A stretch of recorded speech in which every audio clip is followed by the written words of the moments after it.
Hello everybody and welcome back to When the Night Comes. It's the next day, so hopefully my throat's okay. I had a cup of tea with honey in it, but I didn't stir the honey up well enough, so it was all in the bottom and I didn't drink it because I didn't want to drink honey leaf water. Honey leaf water. Sorry. Okay. Strangely, I awake with a smile upon my face. Where are we? What? What happened last?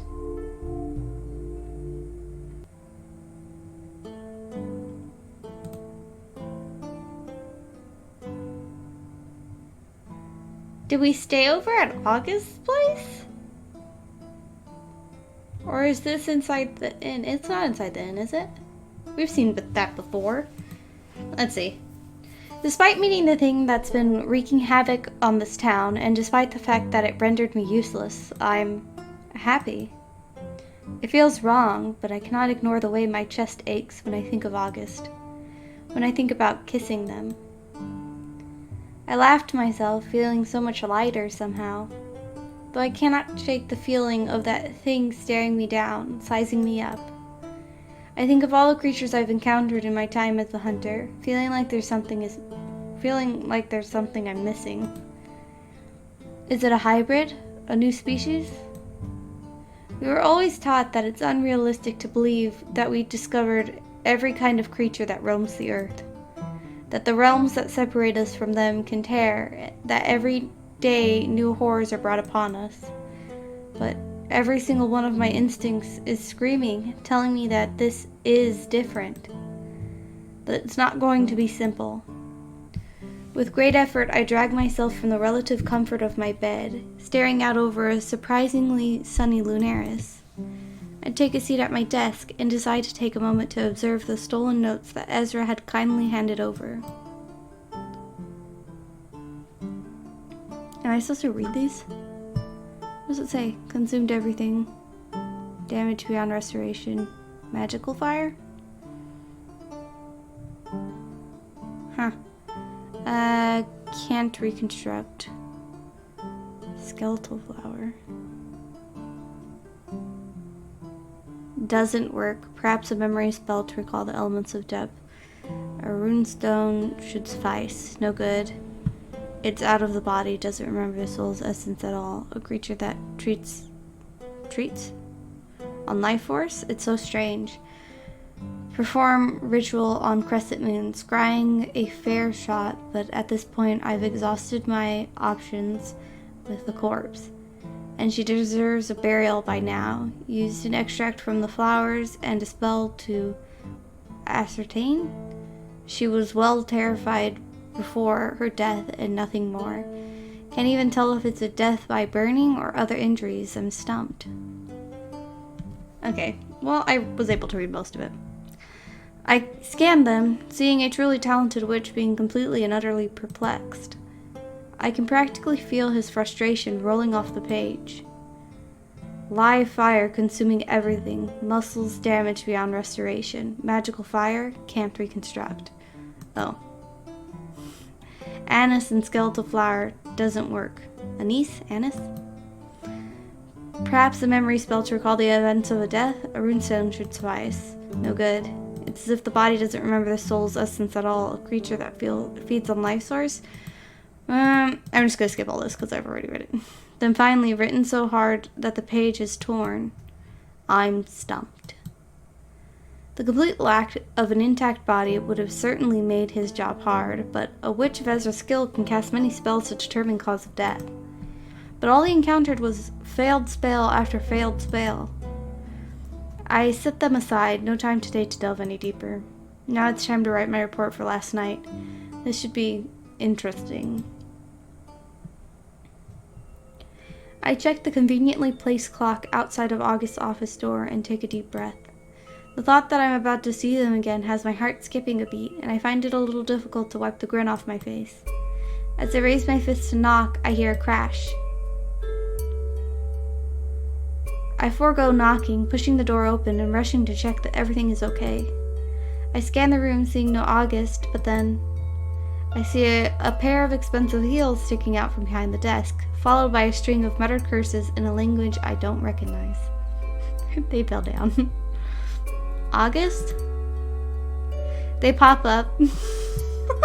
That's so funny to just imagine August of all people just popping up like, oop! Sorry, that's hilarious. They pop up, hair a mess, dark bags under their eyes. Lainey, is it 9 already? I nod, clocking that their clothes are wrinkled, which is odd. Very odd. Wait, did you sleep here? A quick, sharp burst of laughter that seemed suspiciously nervous. I did sleep in my office? Did I? Okay, sorry. Switch the words. Did I sleep in my office? Don't be preposterous. No, they just stayed up all night. I stare them down, unconvinced. August. They cover their mouth with their hand, coughing quietly. Yep, yes I did. I had a lot on my mind. I take a tentative step toward them, and they meet me halfway without hesitation when I reach for them. Oh, that's so nice.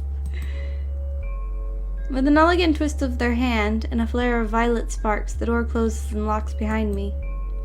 They bury their face in the warm crook of my shoulder, humming quietly. Oh, I want a hug now. That sounds really nice. I couldn't stop thinking about what would have happened if you hadn't have gotten away from that thing. Selfish, I suppose, that all I really care about is that I have this. The arms tighten around me, long fingers curling in the fabric of my shirt. Sounds warm. Then I finally saw the light in a way. Do you feel better for finally letting that weight fall from your shoulders? For setting all of those pent-up doubts free? They pull back, still clutching my shirt. Yes, I do, but don't get too smug about it. I tilt my head, a smile playing at the edges of my lips. Terribly sorry, General. You know how to push my buttons already, don't you? So funny. So funny. I'm a cat person, and I feel like August is very much like a cat. Yeah. You're a dangerous woman. Wait. Yeah, okay. Just making sure. I smirk, shrugging. If you say so. We stare each other down for a moment before August reluctantly pries their fingers from my shirt, taking a step back, but not straying too far. They brush a fallen strand of hair behind their ear and clear their throat.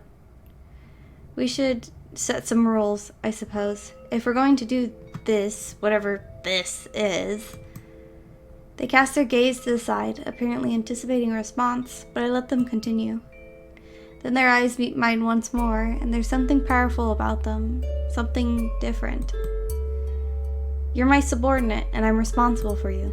I just wanted to remind you that I'm still in charge here, while we're both on duty at work. I somehow managed to mix up at and on. I cleared my throat, one of my brows climbing high. And what about when we're not? They flushed their cheeks and the top of their chests blooming a beautiful pink. Well, that's to be discovered, I suppose, isn't it? They head for their desk, eyes fixed upon me as they move to take a seat. Now let us discuss last night in more detail. I grin, wondering if they realize what that sentence could also imply. Listen, I did that too. I also wondered. The creature, I mean. I settle in the comfortable chair opposite them, my mind reeling as I think about how the hell I'm going to explain this. Firstly, don't think I'm crazy, okay? Okay. They don't seem convinced, but I continue regardless. James has been communicating with me somehow. It's like I can hear him, feel him, as if he's right beside me. Their expression remains neutral, that perfectly arched brow raising high. I gather that they wish for me to continue. It's happened a few times now, the most recent being last night, I'm pretty sure he's the reason I'm sitting here right now. He snapped me out of whatever thrall that thing had me under. They process what I've just said with an unreadable expression. I wait with bated breath, unable to get a read on their aura. Are they going to laugh in my face, tell me I'm insane? I see. Well, I'm glad that he decided to help you, Lainey. To think what might have become of you had he not, I'd rather not imagine. I pause, mouth agape. I'm perplexed. Not even a flinch? You seem rather calm. I expected... They raise their hand. A lot of things that happen in our world are out of the ordinary, and we can't possibly explain every unusual occurrence. Ghosts are certainly not the strangest thing we deal with. There have been many recorded cases of people claiming they've been contacted by the dead. If Hunter Lane has somehow managed to communicate with you, then so be it. We can question it and attempt to understand it if you wish, but... I consider the statement, deciding that yet another thing to add to the list would be a hindrance to us all. That won't be necessary. You felt fine during all this? Nothing ails you when you experience this connection? I grimace, and August notices. Lainey, don't make me come over there. What if I want you to, huh? Oh, shit! I laugh, kind of hoping they would. Oh, no. I'm not going to protest if you make that choice, General. Ah.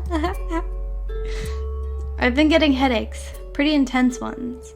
There's a lingering ache in my temple almost constantly, and it flares up whenever he's near. They press their fingers to their lips, looking at me thoughtfully. Then they rise from their chair, walking to stand over me, wiggling their fingers in my direction. What's happening? May I? You gonna sit in my lap?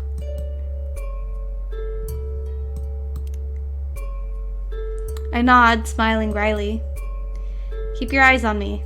Are they gonna magic me or sit in my lap? I can't tell. August steps closer, pushing long fingers into my hair, their thumbs pressed firmly against my temples.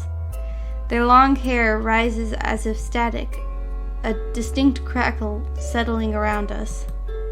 I feel a slight tingle permeating my skull, the hairs on the back of my neck standing to attention as I grip the arms of the chair. Their eyes are bright, glowing a vivid violet, beautiful, impossibly enchanting, and enough to distract me from whatever it is they're doing.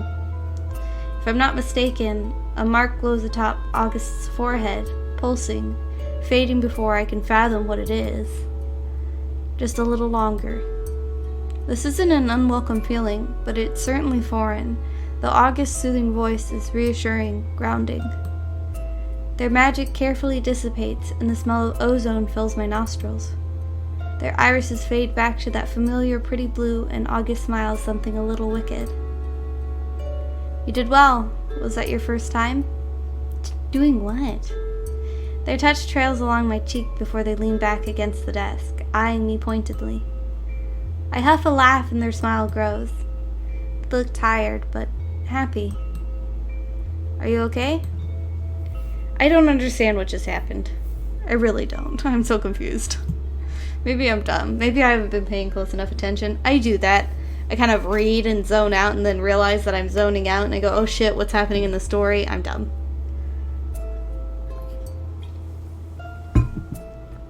Regret. My water is basically empty.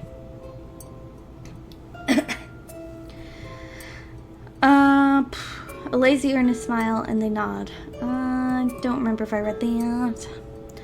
I'm fine, and so are you. No harm detected. They scanned me? Is that what happened? Good to know. I should imagine it's rather unnerving having that happen, though. I do hope he's at least polite. Oh, well, minus the headaches, he's not too bad. He was a fine hunter and a valued friend of many, including myself. He's missed terribly, even more reason for us to bring this thing to the ground. I silently pondered the implications if the enforcers are involved with this, to think that it would do what it would do to Harry if the very agency he runs ended up being responsible for his husband's death. A loud knock interrupts my train of thought, and August throws me a look. They suddenly seem uncharacteristically nervous. I tilt my head in question. It's time I made amends. Come in. The atmosphere immediately grows tense, both of them making a point to look at me and not each other. Have I been tricked into mediating? Yes. Apparently that's exactly what this is. I hear you have something to say to me? I let out a breath I didn't realize I'd been holding, thanking the stars that Piper is choosing to break the ice somewhat civilly. August clears their throat, rubbing their gloved forefinger and thumb together. Seeing them unnerved is alarming. Yes, well, I wanted to apologize, formally. And for the first time. Yes, Piper, for the first time. If I could go back and change how I reacted, I would do it in a heartbeat. You didn't deserve any of this, and I'm sorry. She looks angry, but also a little defeated. I imagine this isn't easy for her. It wouldn't be for me if I were in her shoes. You really hurt me, August. It will take time for us to get back to where we were. But Lainey told me that you really do wish to make amends, and that you're on our side in all of this. So I accept your apology. Take however long you need. Whatever I can do to make it easier, I shall, to prove to you that I mean it. Piper quirks a single brow, a smile creeping onto her lips. Well, I'm not arm wrestling you, ever again. I'd rather you drove a dagger through my heart, frankly. That's a bit drastic. Anyway, shall we discuss this plan of yours, Hunter Spoolie? Makes me chuckle every time I read that. I smile at them. Hearing them use my title rather than my name feels strange now. Somehow, even after their friendly little "I'm your boss" reminder. Then I see Piper's clever gaze flicking between us, and a horrible realization dawns on me. What's this then? What's what? She scoffs, planting a hand upon her hip. Don't play dumb. I see the way they're looking at you and you them. August is shit at hiding their emotions, and seeing something other than disdain plastered on that pretty face is unnerving. Hee hee hee hee. Didn't go falling for each other now, did you? I hate this part of the song. Or track, I guess, would be more realistic to say. August does a terrible job of keeping their cool. Their cheeks flush a bright and impressive pink. Piper, please. Well, screw me sideways, you bloody did, idiots. Don't worry, my lips are sealed, as long as yours stay away from one another's whenever I'm around. Anyway, the plan. General, you and you and Ezra will see to the wards while Piper and I meet Finn in the catacombs. He'll escort us to the hidden entrance to the dungeons and be our lookout. There, Piper and I will enter and gather as much intel as we can, for as long as you're able to stave off the protections. We'll then leave via the exit in the forest, where we'll meet Finn again, making a hasty escape before anyone catches wind. In theory. Yes, in theory. August purses their lips, taking in the provided information. I see. And you're satisfied with this? That it's achievable without any of us getting caught? Piper and I share a glance, and she nods. I am, yes. Regardless, I think it's necessary. We cannot proceed with our investigation without seeing what they're keeping down there. Or what they're not keeping down there. This could change the whole investigation, August. Very well, I trust you, both of you. I guess the next thing for us to do is visit the witch then. Piper tilts her head at them, her eyes wide, and August sighs deeply. Sorry, Ezra. Well done, you're getting there. Just try it without the attitude next time, yeah? I'll wait for you at the entrance to the Casimir end of the catacombs comes nightfall. Whatever, sorry. Be careful, Merriman. I know you're capable. Be on your guard. Piper offers them a small smile, and it seems genuine for the first time. Always am, General. I must change quickly first, but we should make a move.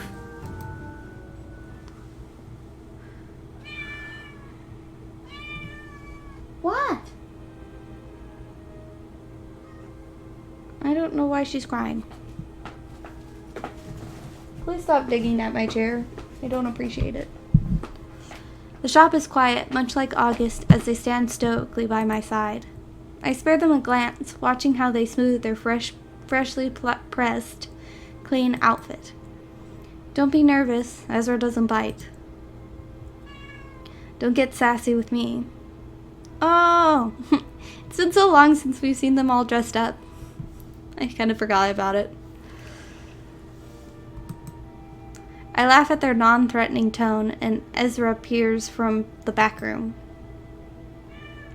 Oh, good morning. August stares almost as if they're paralyzed, Ezra's green eyes boring into them with a shining curiosity. Ezra subtly flicks his gaze to me, a single eyebrow slowly rising in question. General, didn't you want to speak to Ezra? I contemplate my next move and decide to take my life in my hands, nudging August forward with a gentle hand. Rather than tearing my arm clean from my body, they simply throw me a glare, putting themselves to rights as they come to stand in front of the young witch. Ezra, it's time I apologize to you. Oh? The shock on Ezra's face is evident, but he quickly recovers. Gus, you don't have... Yes, I do. I do. In the interest of not being here explaining all day, I'll keep it short. I should never have left Agria the way I did, or at least without giving you an explanation. I owed you that, and I'm sorry I was too caught up in my own issues to bother. And I certainly shouldn't have treated you the way I did towards the end of your time under my tuition, nor the time in which we've coexisted here. You know what Oberon and Lady Adelia? I don't know, I'm sorry. Were like? They always made comments about how you were surpassing me, about how disappointed they were. That's because you taught me, Gus. I'm powerful because of you. I wouldn't be half the witch I am today if not for your teachings. I continued my studies long after you left, all from your books. August looks shocked, like they don't quite know what to say. Color rises to their cheeks, and they quickly avert their gaze as Ezra continues. Your affinity with psionics remains unparalleled, and your parents were fools not to see that. I still look up to you, could still learn from you. My healing is still something to be desired. But you can't be good at everything. They share a smile, and August looks like a different person. They stand a little taller, like a huge weight has been lifted. Aww. Making amends suits them. I accept your apology. I should never have blamed you for the insecurities my parents planted in my head. I can't take back what happened, but we can move forward. We can. We will. Ask about where they grew up. Ask about moving to Linares. What does it matter? Sorry. I just want to, get to the story. The monster in the catacombs. I'm not too tied up with the emotional stuff, I guess. What was it like growing up in Agria? Incredibly boring. Sorry. Incredibly boring, but enchanting nonetheless. Yes, perfectly summed up. There was nothing very special about it, but it was strangely charming. Truly, the only interesting thing to do there was learn magic. Witches would flock there to learn at the academy August's family ran. Ezra becomes wistful, a fond smile crossing their lips. His lips. August, less so. I don't know why that was so hard. Some of the finest witches in all of Escria taught there, including Gus. True to their nature, August rolls their eyes at the compliment. Hardly. Well, I was honored to have you as my guide, no matter what you say. My family couldn't afford the tuition, but Gus saw something in me and took me under their wing anyway. I remember the look on Lady Adlia's face when you told her. I'm sorry, I have no idea how to say that. August grimaces, but their smile betrays them. I do miss making Mother angry. She was just annoyed that people could see that witches are able to flourish outside of her precious academy. Boop. What made you both move here? Harry had visited my parents' academy in search of new recruits, strictly witches. I no longer saw a future for myself in Agria. My parents had all but disowned me, and it felt good to be needed. The promise that I might do some good if I took up a position in the Enforcers was too perfect to pass up at the point in my life. Ezra clears his throat. Do you regret it? Leaving? A pause, but just a quick one, and August answers confidently. No, but I regret how I left. How I let my friend down. Everything happens for a reason, Gus. It's in the past. What about you, Ezra? His smile fades, softens. Well, after my father passed, I felt a little useless at home, strangely. I worked tirelessly to raise money to buy my own shop. I just wanted to help people, like he always did, in his own way. Magic was real the only way I knew how. Oh, really. Sorry. Magic was really the only way I knew how. And Lunaris just happened to be the first place where I might be able to afford to start fresh. I'm so glad things worked out the way they did. Though things may not be perfect, I found a family here. I'm so glad that you were able to resolve your issues. It's nice to see you both like this. Thank you, Lainey. I'm glad too. Now, shall we discuss the plan? I'm pretty well versed in the wards that they use, so, wait, what? Oh, gotcha, the Enforcers, okay. I'm pretty well versed on the wards that they use, so with the both of us, I doubt they stand much a chance. Sorry, I don't know why I'm yawning so much. Ezra scoffs. Trust me, they don't. Piper and I will head into the catacombs to meet Finn, and I assume that he'll be able to tell us where the wards are down, or when the wards are down, okay. Ezra doesn't hesitate to respond, his words confident. I can definitely ensure that he knows. Our connection is very strong, specifically mine with his prosthetic. Yes, strong. What? Ezra's cheeks turn an impressive shade. Oh, I see, I see. Ezra's cheeks turn an impressive shade of red, and I can't help but snigger at the situation. Gus, please. Oh, but I have a few years of friendly teasing to catch up on, Mr. Leon. Oh, does that mean I can tease you about your relationships too, Enforcer General? August's jaw practically falls to the floor, and their gaze flicks to mine for a quick second. Don't do that. Giving us away. I don't know what you're talking about. Ezra winks at me, and though it's nice to see them teasing each other in jest, I am slightly impressed that Ezra had got on. Don't play coy. I haven't seen you this happy in years, and I know it's not work that's making you glow like that. I'm not glowing. I hum, tilting my head, looking them over. Maybe a little. Anyway, back to the plan. Have you heard from Harry at all since the night of the last murder? He's been around, but he seems to be avoiding me. He's keeping to himself. I cannot label that as suspicious, though. The man did just lose his husband, but I'll keep my eye on his whereabouts. I don't think we won't have to worry about him looking for us, though. He's distracted. What? That's a double negative. So we should worry? I don't think we won't have to worry about him looking for us, though. Maybe it was, I don't think we have to worry about him looking for us, or I think we won't have to worry about him looking for us. And it just got muddled. So we're good to go then?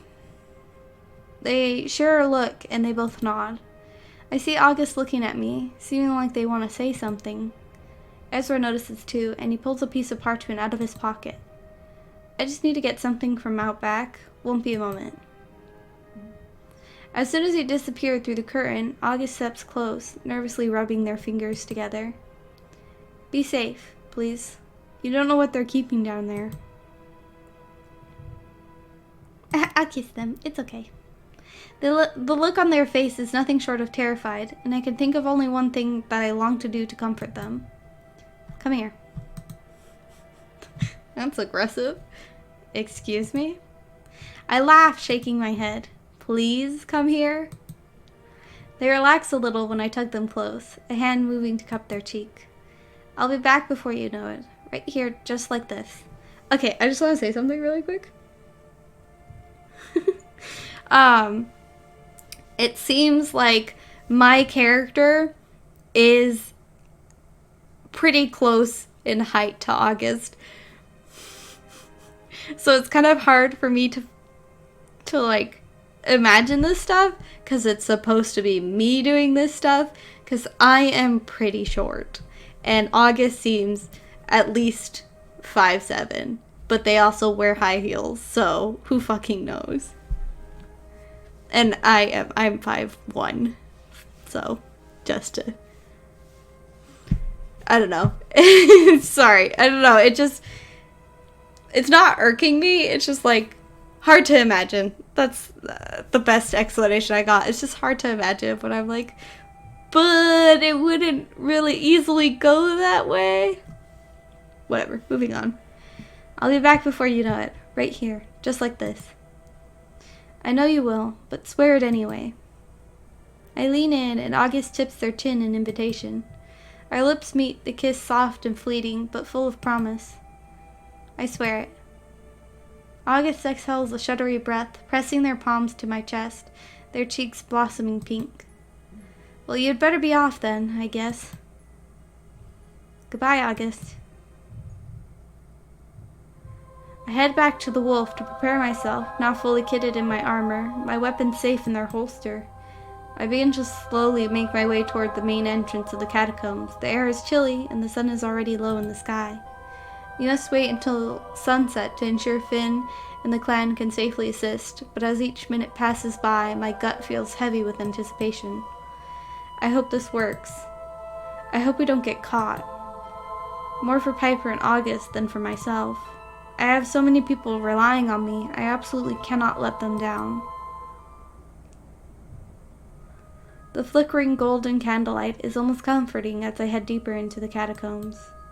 I know I'm safe here now that I'm aware that it's only Finn's clan that linger, but there's something about being down here that has my guard up. I smile to myself, thinking that the scariest thing that might actually jump out at me would probably be Raven. I turn the corner and find the place where Piper and I agreed to meet. There's no sign of her, but I am a little early. With a deep sigh, I lean against the cold, jagged wall, listening to the steady drip, drip, drip of water upon stone. Then, Finn appears before me, as if out of thin air. Good evening. I greet him with a smile, pleased to have some company. Hello, Finn. Merriman late, or are you just a stickler for being on time? I shrug, pushing away from the wall. The latter. I doubt Piper is ever late. The grin that crosses his face tells me otherwise. Oh, you'd be surprised. I could tell you some stories that involve too much rum and... He stops, rolling his eyes. Maybe another time. Piper emerges from the shadows, her eyes carefully fixed upon Finn. Stop telling stories, Casimir. Can't a lady be hungover once or twice in her lifetime? Finn throws his head back and laughs heartily, clutching his stomach. Once or twice, sure. Let's not get too deep into such unsavory tales, shall we? He quickly straightens up, his face fades. He quickly straightens up, his smile fading. The way his eyes widen tell me I definitely do want Piper to get into such unsavory tales. Alas, maybe at a more appropriate time. Remind me to take you to the tavern for a drink, but we should really get a move on. Piper nudges Finn as she passes, winking at me as we fall into step, him trailing quietly behind us. We'll save it for when the sun is out. Can't stop me then, can he?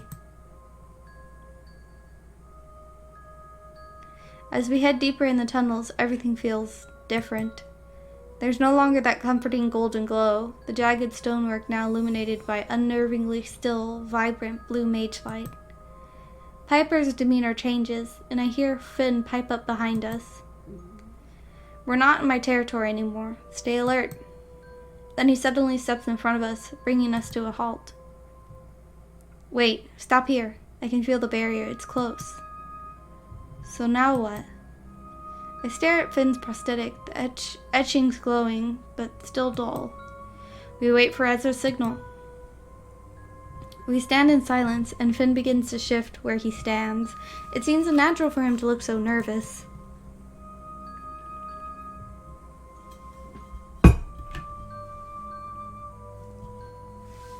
Water. Casimir, if you don't stand still. He huffs, clearly frustrated. Fiyero, you will look for him, won't you? Piper narrows her eyes, but her expression quickly softens when she looks at me. We'll look for him. We will. Thank you. I know you may not be able to free him if he is there, but just tell him we'll get him out. Whatever it takes. Then Finn's arm begins to thrum, the markings coming to life, illuminating the tunnel. He looks down at his glowing palm, flexing his fingers, and he smiles. It's go time. My tummy's rumbly. Let's do this. Be careful, both of you, and listen out for my signal from the forest. Exist? What? Exit?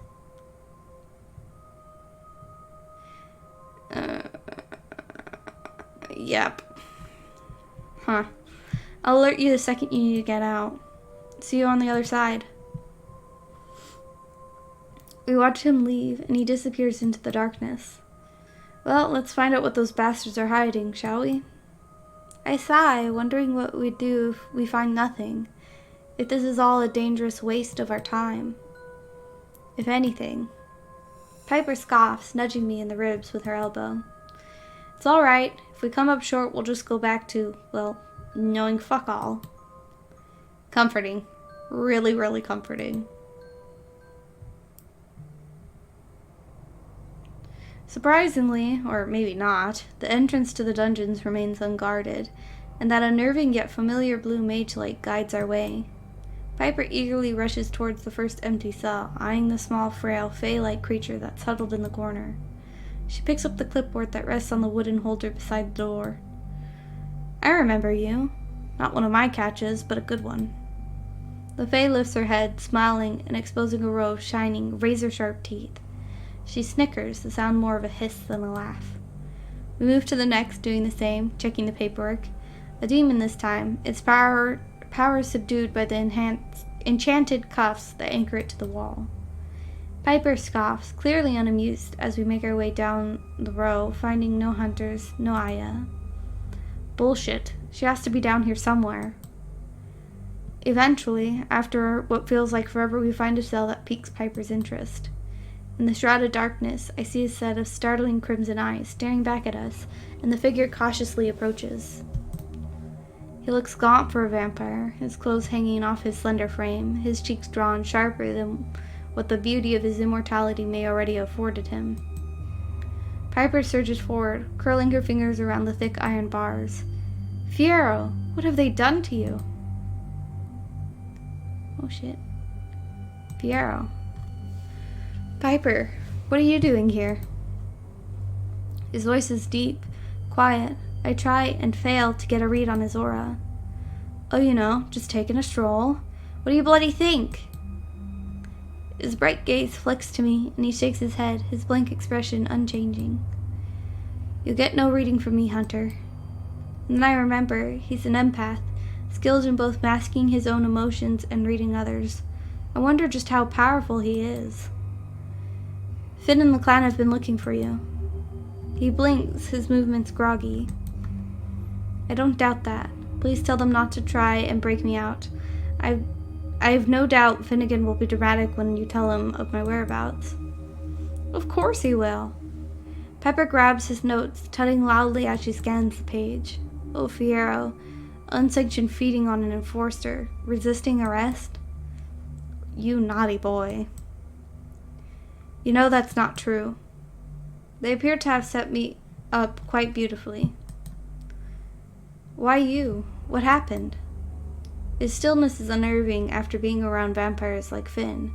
Vampires who do an excellent job at fooling you into thinking they're at least a little bit human. I sensed someone in a great deal of distress in the forest. I didn't want to rally the whole clan for something that was likely insignificant, so I managed to convince Finn to allow me to investigate alone.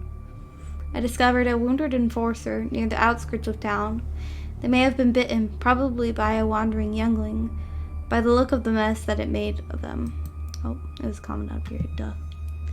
I tried to help, to assist them in getting back into town, but I quickly realized that the enforcers had me surrounded. They apprehended me, and I've been here ever since. Piper growls, roughly shoving the clipboard back into its holder. What the fuck are they doing? Harry struck a deal with your clan long ago, and you don't cause any trouble. If anything, you do a better job of keeping the town safe than most of the other hunters. Fiyero blinks at her, his mouth twitching ever so slightly. No good deed goes unpunished, Piper.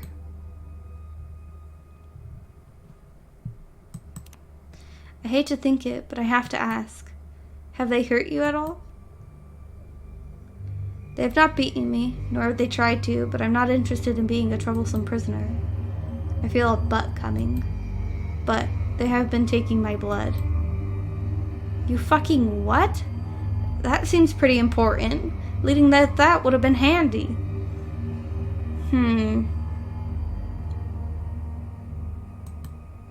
His lips twitch as if he might be considering smiling. He rolls up his sleeve and his forearm is covered in angry bruises. I've never seen a vampire mark this easily, unless they've been starving you. He covers his arm, nodding. Yes. Piper's gaze is fixed firmly upon the ground. Her brows furrowed. She's restless, agitated, and I am too. What could they possibly want your blood for? I wish I knew. None of this makes sense. Prisoners. Have you seen any humans being brought down here? Specifically hunters. They keep the others far away from me, as you can see. He's right, there's at least 5 or 6 empty cells between him and the next occupied one. Though I might have sensed something, I assume at first it was my hunger dulling my senses, but... His brow furrows. I'm confused about what species they are. Their scent is unusual. Unusual how? It wasn't human, but it also wasn't something I'm familiar with either. No creature that I've ever come across, anyway. And well, I've lived long enough to know when something isn't right, when something is new. I looked at Piper, and she's doing everything she can to avoid eye contact. I just imagined her, bending around, looking all funny, trying to, keep her eyes away from mine. Because that's how dramatic doing anything she can sounds. It was just she doesn't meet my eyes. And that's just oh, she was looking away. Okay, see. Doing anything she can, it just sounds like she's, freaking out. She's thinking about Aya. I can feel worry rolling off of her in waves. Piper. I need to know if my friend is alive. Fiyero offers her a sorry look, the most animated he's been thus far. I suspect that he can feel her pain, her anger. I wish I could offer some clarity, but I cannot. All I know is that your enforcers aren't the honorable agency that they claim to be. Something dangerous is afoot. She visibly deflates, her shoulders sagging, her balled fists relaxing. Reacting to what? What are they doing? I've dedicated my life to these people. So have you. I nod, a lump in my throat. I feel sick. Everything inside me screaming, telling me it's all wrong. If Aya has been here, there'll be a trace. There has to be. You're right, but we should keep looking. I clutch the bars, getting closer to Fiyero, holding his gaze. I cannot set him free right now, not when we don't know how much time we have, but I won't leave him here to wither and die. We'll get you out of here, soon. Somehow I don't doubt that, Hunter. Piper tugs at my sleeve. We may not have much time. Fiyero quietly sinks back into the darkness of his cell, and I watch him settle upon the ground. It pains me to leave him, but I know he'll be okay. He survived Levi, he can survive this. We find a warden's desk, rifle through the drawers with haste, and Piper gasps as she sets her sights upon a bundle of prisoner manifestos, the type that should be outside their cell. These are incomplete. Why are they tucked away in here? She reads it quickly, her eyes frantic as she scans the messy writing. I see her resisting the urge to crumple the parchment, instead handing it to me and turning away her hands and her hair. All of the other occupied cells have had their paperwork neatly displayed outside, listing their species, arrest date, offense, an abundance of useless little details to keep the enforcers busy. But these two apparently hidden sheets that Piper has given me are different. General Aya Walker and General Azazel Ripley. Who's this Azazel? Piper turns to face me, swiping at her cheeks. She's shaking. The hunter that Alcar supposedly attacked. The reason he got his brand. Oh, shit. And he's in a cell? They arrested him for getting attacked? I hate to say it for what it feels like the trillionth time, but what the fuck? They checked Aya out of her cell last night, him too. Fuck. But look. She points at the time scribbled next to their names, and there's only a check out. They haven't come back? It's been over 24 hours. They haven't come back. Then a loud banging echoes from down the hallway, and Piper quickly snatches the manifests from my hand, shoving them into her shirt. Let's go. Move as fast as we can. We'll staying cautious. Finna signal us for a reason, but an enforcer guard approaching or the wards being recast. Either way, we need to get out of here. We hear muffled voices drawing nearer and quickly flatten ourselves against the wall, but we're not hidden. It's too loud. The forest exit is in our sight, our escape. Piper turns to look at me. It's your call, General. Oh, boy. Oh, boy. I don't like this. I feel like there's a lot of pressure. I'm not into it.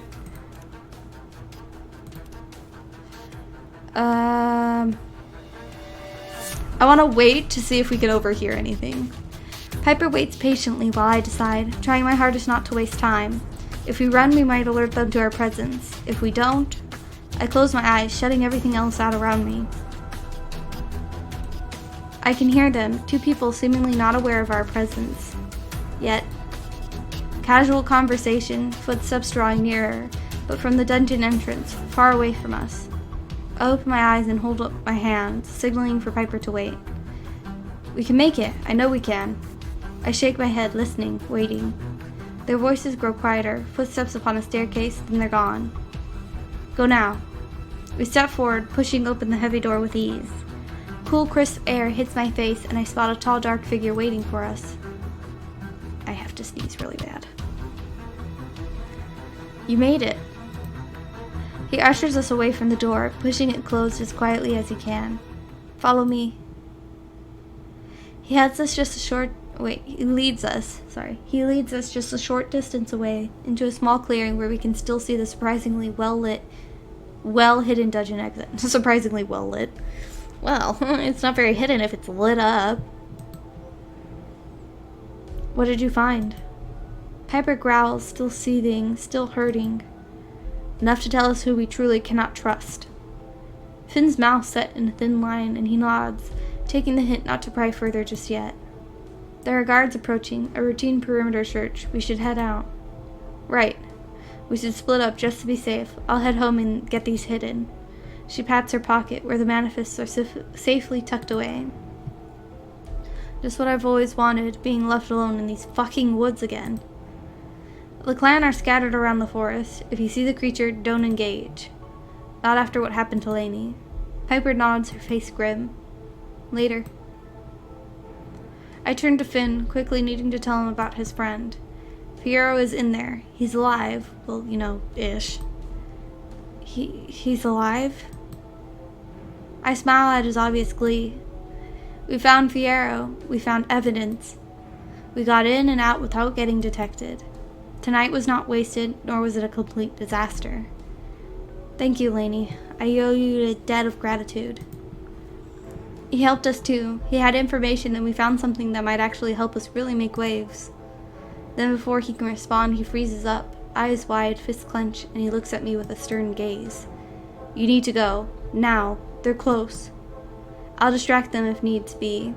You being caught out here after papers going missing in there is not something we want them to put together. Head south. A friend is waiting for you. Don't think we'd leave you out here all alone again, did you? A friend? Just go! It's probably Alcar or Omen, if I had to guess. The tone of his voice tells me I don't have time to question him. He's right, too. I shouldn't be seen here, no matter how innocent it might look on the surface. I head south as instructed, hearing a rustling in the tree line. Ha ha ha, called it. Hey. I stopped dead in my tracks at the sight of him, huffing. Hey yourself. So, you're the friend then? With a final grunt, Alcar slides back what seems a patch of the grass and dirt, and the entrance's disguise impressively convincing. Wait, what? Sorry, my brain is like stuttering. With a final grunt, Alcar slides back what seems a patch of the grass and dirt, and the entrance's disguise impressively convincing. Oh, I said and. There's no and. Yep, okay, that makes more sense. He reveals a narrow stone staircase leading down under the earth. I come to stand next to him, peering into the abyss. Not that it is dark down there. I see the dim glow of fire, and could tell it's warmer down there than up here. As is a miracle worker, huh? And Finn, you won't believe what a clan of vampires and a witch with a desire to nurture you at any given opportunity can do once they put their minds to it. With a smirk, he beckons me to go on ahead. I oblige and hear him slide the hatch door closed above our heads. It's not a very long descent, some 10-12 steps at most. This is cool. I find myself standing in a circular, brightly but gently lit space, its stone walls partially hidden by a curtain strewn about the place, softening the impression that it's, well, a cave. The strings of light are clearly Ezra's idea. There are cushions and chairs in all sides of the room, though, and I have to wonder if Alcar didn't break into Piper's house and take some decor notes from her, too. I resolve to ask him later, as a familiar figure curled up and fuming on one of the couches draws my attention immediately. Lainey! So it was Alcar and Omen. Cool. Omen hops to his feet, dusting his hands on his trouser. His movement sends a flutter of empty candy wrappers to the floor, causing him to flush bright red, turn, and try to pick them up. Alcar snorts as he comes to sit down next to Omen, well, next to where Omen just vacated, and waves a careless hand. Worry about them later, or maybe you can do that burning thing trick, right? Oh, Omen gives me a nervous look, then his face relaxes and he smiles. The wrappers catch fire with barely a flicker of his power and burn to nothing. It is the first display of his power Omen has shown me, and as he sits back down and picks up a cushion to hug, I think he's more relaxed than he's been as well. Alcar gives him a pat on the back and grins, gesturing towards me. See? It's all right. Yes, of course. Omen turns and regards me for a moment. Then he smiles, shy but soft and relieved. I find myself feeling the same, whether or not I can move my facial muscles to mirror his. Glad to see you here. I was getting worried. I can see the surprise on his face before he laughs it away, covering his mouth with the back of one hand. I appreciate your concern, but given everything, maybe it should be I who am worried. I was, in fact, but I was... Owen glances to the side, sheepish. Behind him, Alcar is mouthing something. Spat with his sister. Oh. I nod along, not sure what exactly to say. Omen hasn't been the one to volunteer much information on himself and his sister beyond the big reveal, and at this point I'm not sure if it would be more or less awkward to ask. After all, I am fairly sure that they're both not in any sense responsible for things going to shit around this town. Not with what I know now. Fairly sure. Figured he should be staying out of sight when he can burst into flames at any moment. Omen whips around to face him, and I can hear the fluster in his voice. I was not. Alcar shrugs lazily, shooting me a shit-eating grin as though trying to rope me into the teasing. If it counts as teasing, I see the tail of Omen's hair or already gaining a cherry red wisp-like quality. Don't worry, they look cute when you're on fire. Omen groans, burying his face in his hands. I stifle a laugh despite myself and come to sit down next to Alcar on the couch. Owen gives me a sharp look like I've done him a small betrayal, but joins Alcar on the other side. He picks up a cushion and holds it close to his chest. We sit in silence for a long minute, and it is the most peaceful I've had for a very long time, especially since coming to Lunaris. These two don't know much of anything, I realize. Well, perhaps not much more than me, even though Alcar has clearly been snooping around, and Omen possibly, definitely, carries his own bag of secrets. I am super out of water now, but I was hoping that this would be finished before I had to cook it more so I don't have to figure out where I took a break and edit that out later. It feels like it's almost done though. But in the moment, in relation to all of this, perhaps we're the same. There's some comfort in that, not to be the only one in the dark. Pass me the jar. I can see Omen startle out of the corner of my eye when I glance his way. It's to catch the flash of guilt on his... Wait, what? It's to catch the what? And then he bends over to retrieve something. He surfaces back up with a mostly empty glass jar of wrapped candies. Omen! Ezra's gonna fucking kill me, buddy. It's weird. Why would you say buddy? I'm sorry, you said help yourself. Alcar reaches for the jar, but Omen holds it away from him. Show me your tongue, Omen. Why? What's his tongue? Omen's eyes widen and Alcar leans back away from us with a not-so-subtle snicker. I glare at him, which he shrugs off with a roll of his eyes, and we each look at Omen expectantly. The son of Satan takes a sharp breath, then sticks his tongue out at me, just enough to mock. I think you should take your allergy seriously. Oh, he's allergic to candies? Was that said? Did I just totally forget that? Well, I think demons ought to take their indulgences seriously. Alcar laughs then, open and full of mirth, and not like any sound I've ever quite heard from him before. He ruffles Omen's hair, and then gives his long ear a slight tweak. That's how you show him That's how you show him attitude. Yeah. See? You're learning. From the best I gather, Omen blinks and laughs too, a chuckling that he still tries to stifle behind a hand. Happiness radiates from him, an overwhelming that distinct glamour sense for a brief but distinct moment. What? Alcar's wolf ears relax, and I see his face soften into something very bright and very fond. You two are outrageously cute. It's almost comical how quickly they separate. Omen almost hops off the edge of the couch with the speed of his retreat, face and hair turning bright red. While he sputters something incoherent, Alcar leans away from me like I have just insulted his entire family. Well, interesting. Never say that again. I can't help but grin at how empathetically he says it. What? Why would it be empathetically? Emphatically, maybe? Can't handle a bit of truth, can you? No, we're friends. Friendship! He nods vigorously, mostly to himself, I think, and clutches the cushion closer to his chest, his eyes looking everywhere but at me. Alcar's head whips around at the speed of light, his wolf ears flattening into his soft hair. Whatever expression is on his face I can't see, makes Omen pause. He stares back, jaw slack. I'm not even gonna try, it's just fucking gibberish to me. Then he covers his face with a pillow to muffle the rest of whatever it was. Alcar turns back to him, expression grim. Now look what you've done. He's fucking steaming. Wait, back to him or back to me? He was already looking at Omen.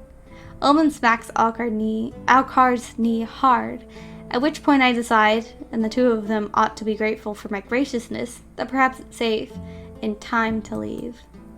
Chuckling, I rise from the couch and take a step away, putting some good, much-needed distance between the pair and the mess they're quickly falling apart in. All right, you two win. Alcar gives me a narrow-eyed look. Interestingly enough, I see his fluffy tail curl around Omen, almost protectively, and Omen's own tail wraps around the fur, twisting in. Coincidence? I don't think so. But saying so might get a half lichen at my throat. Why is it so hard to read?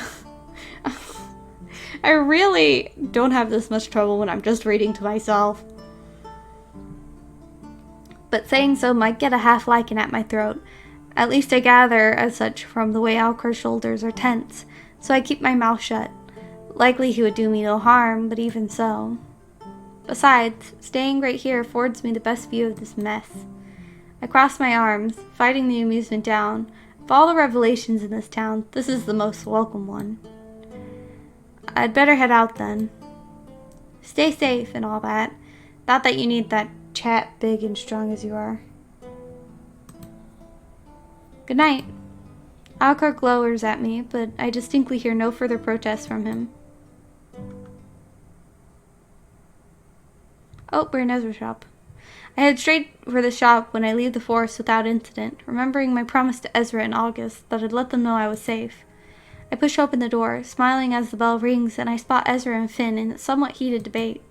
They both straighten up when they see me, Finn apparently too distracted to anticipate my arrival, his eyes wide for a moment before he settles back into that implacable stillness. You're back! We were getting worried. He steps toward me, leaving Finn where he's apparently stuck in place, his eyes sad. Finn said you found Fiyero? I'm so relieved. Yes, Fiero's alive, but we should get him out of there soon if we can. They aren't exactly treating him with kindness. I look at Finn, anticipating an outburst, justifiably so. They've been taking his blood, starving him. What for? What could they possibly need with his blood?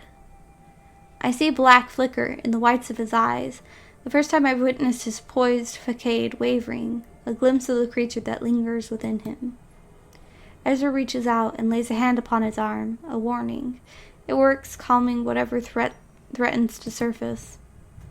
I'm sorry, I didn't mean to. We'll get him back. You know we will. Finn pulls his arm away, moving a little too quick to be anything other than agitated. There's a clear and unusual tension between them tonight, something I can't quite place. I seem to be collecting secrets quite efficiently lately, so it can't hurt to try and pry another, and maybe help diffuse whatever this is. Are you two okay? Finn almost looks straight through me, straightening up. Ezra's eyes widen, but he recovers quickly, his smile strangely earnest. What do you mean? I don't mean to interfere, but you both seem so tense. Is something wrong? Just a little disagreement. It happens, especially with all of this going on. Ezra's gaze snaps to Finn, eyes fixing and holding before Finn exhales sharply, apparently willing to be a little more open than the witch. With everything that's happened, I made the decision that I would be more mindful and keep a little distance from Ezra. His being seen with me constantly only made the enforcers make his life a living hell. Ezra opens his mouth to protest, but Finn pointedly continues, which he will vigorously deny. He softens, then, a fond look in his eyes as his gaze flickers between us. You cannot live your life with them breathing down your neck, Ezra. I know what they do to people who they feel threatened by, or who they'd like to use as a scapegoat. Look at Fiyero. You hold knowledge from working with them. They're afraid of you. I refuse to stand by and let those I care about get hurt. I've had enough, and if Omen, Alcar, and I staying away helps them get off your back, then so be it. Stop being stubborn? Is that directed at Ezra or Finn? I see a flaw in his logic, however thoughtful his explanation might seem. Don't you think you're stronger together? Like, we're all stronger together? I know he means well, but from being in Lunares and being around this weird and wonderful little family I've joined, I've come to see that strength really is better in numbers. Using logic, I roll my eyes, hoping he sees my point. I understand where you're coming from with this, but in such a situation, don't you think it's better to take some risks? Being away from those you care about truly only does more harm than good. Your presence gives them strength, and you face the consequences together. Finn, you're expecting to be everywhere and nowhere at once, and we're all taking risks here. Exactly. Please tell me you at least see how much better we are with you around as part of this unit. He looks to the side, a brighter smile forming before he returns his gaze to us. I've lived a long time, maybe just a little overly cautious. But yes, I see. They share another look, something private, and the way Ezra's cheeks darken under his golden gaze doesn't go unnoticed. There's a history here, something precious and fully formed. They both seem so lost, much alike all of their other wandering souls in this town. Maybe they just need a push. Oh! Okay, I see. Okay. So I always knew that there were polyamorous endings, but I always assumed that Ezra and Finn were already together, because they seemed like it since we first met the both of them together. They just seemed very close. And then Alcar and Omen, I didn't know what was going on with them, but they're the second pair that you can polyamorous up with. Stretch. So I guess this is how it'd be. You'd pick Finn or Ezra, and then you would tell them to get together. Or something, I think. I don't know. Whatever. But they do look cute together. You seem to care about one another a great deal. I hope I've helped, even a little. Ezra bites his lip, fiddling with his sleeve, casting Finn a lingering glance. The vampire hasn't taken his eyes off of him, not once. I'm used to having so much company, being surrounded by those that I love, so going from that to whatever this is, I do care about you immensely. He continues to look at Ezra, his fingers twitching at his side. I can't bear the thought of you paying dire consequences for being seen with me, but the thought of stepping back and letting it happen sickens me more. Silence hangs between them, between all of us, and yet they still look at each other like that. We should talk, without me here. I mean, that would be nice, I suppose. Look at the little plushies. I groan, checking I have all of my weapons upon my person before making a keen beeline for the door. You look good together. You are good together, clearly. Are you trying to play matchmaker, Lainey? Yes. Ezra scoffs, lashes dripping. What? What does that mean? Dipping. Oh, I read it wrong. That's what it means. It's working. Aww. Annoyingly and embarrassingly, I feel a yawn brewing. Unable to stifle it, my fatigue suddenly catches up to me, and I find two pairs of wide eyes staring at me. Tired, are you? Just a little. I should go. They both smile at me, watching as I part the curtains to leave. Thank you for today, for everything. Rest well, Lainey. Peace. I'm off to find August. The cool air hits my face, invigorating me enough to help me drag myself towards my bed. What about August? I thought we were going to go check on August. I take a few steps away from the shop, and I hear a familiar voice calling my name. I turn smiling when I see them. Oh, there we go. I was hoping I'd catch you. We have much to discuss, I'm sure, but allow me to be a little selfish tonight, will you? Can I escort you home? Hell yeah. My smile widens, and I can do little to deny them, not when my heart sings at the mere sight of them. I'd like that very much. I eagerly take their hand, and we crowd close as we head for the wolf. The wolf is overfull and bustling tonight, and August and I manage to enter without really drawing anyone's attention. We stay close as we head for the bar, and August rests their hand at the base of my spine, leaning in to press their lips to my ear. You really should lay low and get some rest, as tempting as drowning one's sorrows sounds. I wholeheartedly agree, but I'm not ready to say goodnight to them just yet. Ask them to come up. You don't have to, do it or anything. Just, sleep in the same room or something. I've been craving for company, no matter how heavy my eyelids feel. I agree, but would you like to accompany me? They tense up as if caught off guard by my proposal. I'll see that you get inside safely. Then a smile, and August is comfortable in their skin again. Come.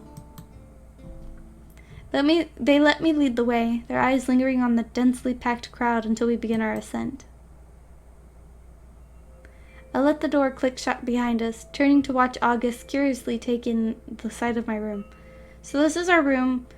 Oh, this is for our uniform. The scarf on the chair. I see.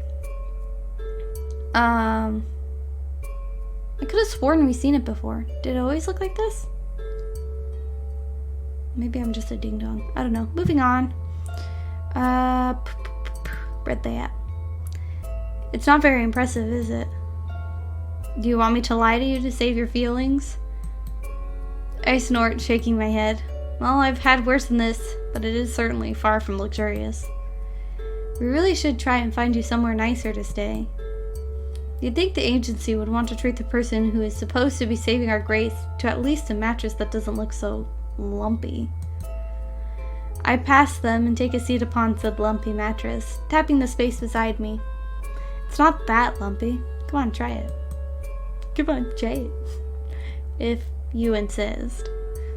The cute little plushies. I watch them intently as they settle beside me, their hips wiggling as they try to get comfortable. I know it's a fruitless task, but I do love the face they're pulling. I can only apologize on behalf of the enforcers for this torture we're putting you through. I'll ensure that whoever was put in charge of your accommodation is reprimanded at once.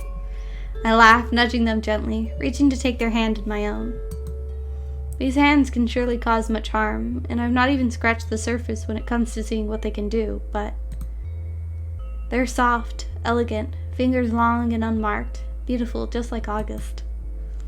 Having fun there? It's been a long day and I crave their contact, their warmth. I bring their hand to my lips, pressing a kiss to their knuckles. I'm just admiring you. I'm certainly not going to stop you. You really were incredible today, both you and Piper. Casimir only filled me in very briefly in passing, but I'm proud to have you both as my hunters. They squeeze my hand, staring down at that point of contact. We couldn't have done it without you and Ezra. It was an excellent show of teamwork. Yes, I suppose it was. With a heavy sigh, August's smile fades, replaced with something that looks a lot like sadness, apprehension. Everything is about to change quite drastically, isn't it? How am I supposed to go work each day and serve the agency knowing what we know? I turn to face them, making sure they're looking at me. You're not like them. You can help us change this, fix this. You're a good person, August. They swallow thickly, blue eyes wide. You really think that, don't you? I nod, maybe a little too enthusiastically. I do. We sit in comfortable silence for a while, nothing but the muted sound of laughter and glasses clinking coming from the tavern downstairs. Eventually, August gazes at the clock on my nightstand, sighing heavily. I should head home. I haven't slept in my bed for going on 2 days now. You kiss them goodbye. Why not? I hate to see you leave. And I hate to leave. I smile, twirling a long strand of their silvering hair on my finger. Promise me you'll go straight home and not to the office? With a pitiful sigh, they nod. I promise, General. The way one of their brows climb towards their hairline doesn't go unnoticed, and them calling me that does something. What? I gently curl my finger in the front of their shirt, pulling them closer. Their breath hitches and I press our lips together. It's slow, sensual, and I'll surely not forget it until the next time I get the privilege. We rest our foreheads together when we part, both smiling, eyes bright. If that's you trying to get me to go home to sleep, you're doing a terrible job. I huff a laugh, still tasting them up on my tongue. That's weird. That sounds icky.